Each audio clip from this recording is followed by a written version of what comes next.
मोहतरम नाजरीन, सैयद सलमान नदवी ने जो अपनी ज़ुबान को नापाक कर लिया है, अमीर मुआविया रज़ी अल्लाह ताला अन्हु की शान में गुस्ताखी करके और हज़रत अबू हुरैरा रज़ी अल्लाह ताला अन्हु की शान में गुस्ताखी करके, वो बिल्कुल आया है। आप लोग सोशल मीडिया के ज़रिए वीडियो को देख ही रहे होंगे। नाजरीन, आइए सहाबा का गुस्ताख काफिर है या नहीं, इसके बारे में आप गुफ्तगू करूँगा।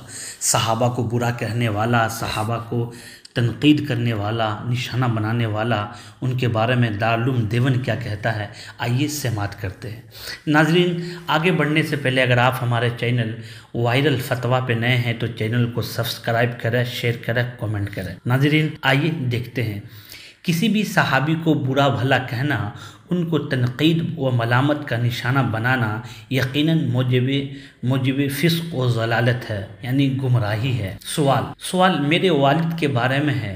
मेरे वालिद कोई ख़ास दीनदार नहीं थे। सबसे बड़ा मसला ये हुआ कि एक दफ़ा मेरे वालिद ने नऊज़ु बिल्लाह सुम्मा नऊज़ु बिल्लाह हज़रत अमीर मुआविया रज़ी अल्लाह ताला अन्हु, जो कातिब वही है, जिसके बारे में अल्लाह के नबी जनाब रसूलुल्लाह ने बेशुमार दुआएं दी है अमीर मुआविया रज़ी अल्लाह ताला अन्हु को। उन दुआओं में से अल्लाह के नबी एक दुआ ये भी दिए, या अल्लाह अमीर मुआविया को हिदायत याफ्ता बना। एक मौके से आपने अमीर मुआविया रज़ी अल्लाह ताला अन्हु को फरमाया, अमीर मुआविया अल्लाह इनको हमेशा गालिब रखे। तो नाज़रीन, आइए बात करते हैं कि मेरे वालिद नऊज़ुबिल्लाह हज़रत अमीर मुआविया रज़ी अल्लाह ताला अन्हु पर तनकीद कर दी थी। मैंने उनको बहुत समझाया और लड़ा भी, और बोला कि वो दोबारा कलमा पढ़ लें। अब मुझे ये नहीं पता कि मेरे वालिद ने कलमा पढ़ा, माफ़ी मांगी अल्लाह पाक से, लेकिन मैं इस वाक़ये के फ़ौरन बाद अल्लाह पाक से अपने वालिद के लिए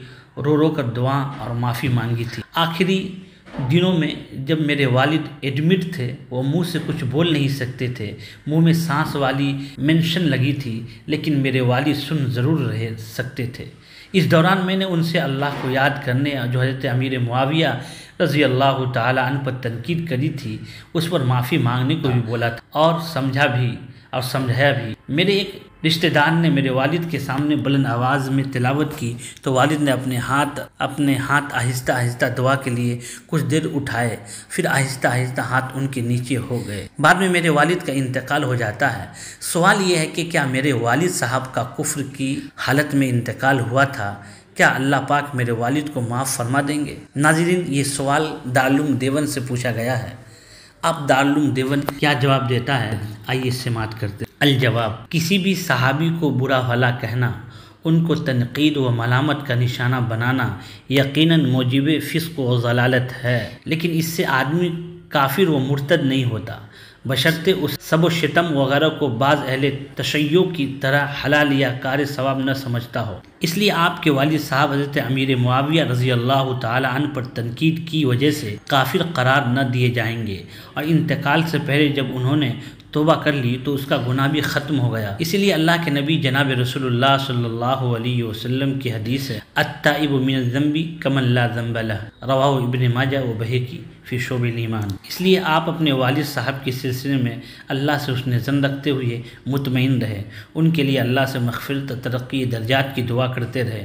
अल्लाह इन्हें मग़फ़िरत ताम्मा और तरक्की दर्जात से सरफराज फरमाए, आमीन।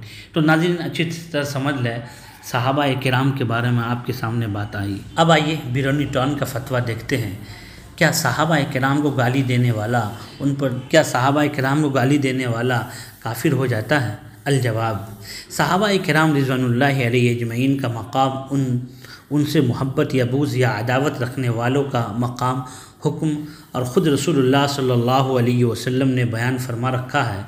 उसकी रोशनी में ऐसे लोगों का हुक्म बिल्कुल वाज़ेह है। चुनांचे आप सल्लल्लाहु अलैहि वसल्लम की सिलसिले में चंद इरशादात मुलाहिज़ा हों।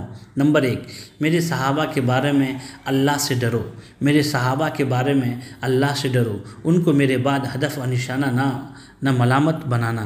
याद रखो, जो शख्स उनको दोस्त रखता है वो मेरी वजह से उनको दोस्त रखता है, और जो उनसे दुश्मनी रखता है तो वह मुझसे दुश्मनी रखने के सबब उनसे दुश्मनी रखता है। और जिस शख्स ने उनको अजियत पहुंचाई उसने गोया मुझे अजियत पहुंचाई, और जिसने मुझे अजियत पहुंचाई उसने गोया खुदा को अजियत पहुंचाई, और जिसने खुदा को अजियत पहुंचाई तो वह दिन दूर नहीं जब खुदा उसको पकड़ेगा। नंबर 2, तुम मेरे सहाबा को बुरा न कहो। हकीकत यह है कि तुम में से कोई शख्स उहद पहाड़ के बराबर सोना अल्लाह की राह में खर्च करे तो उसका सवाब मेरे सहाबा के एक मद या आधे मद के सवाब के बराबर भी नहीं पहुंच सकता। नंबर 3, मेरे सहाबा की ताज़ीम और तकरीम करो क्योंकि वह तुम्हारे बरगुज़ीदा और बुजुर्ग तरीन लोग हैं। तो नाज़रीन, अब अच्छी तरह समझ गए, आपके सामने मुकम्मल तौर पे बात आ गई। सहाबा को गाली देना, सहाबा को बुरा भला कहना, आदमी काफिर होता है या नहीं, आप ज़रूर कमेंट करें और बताएं।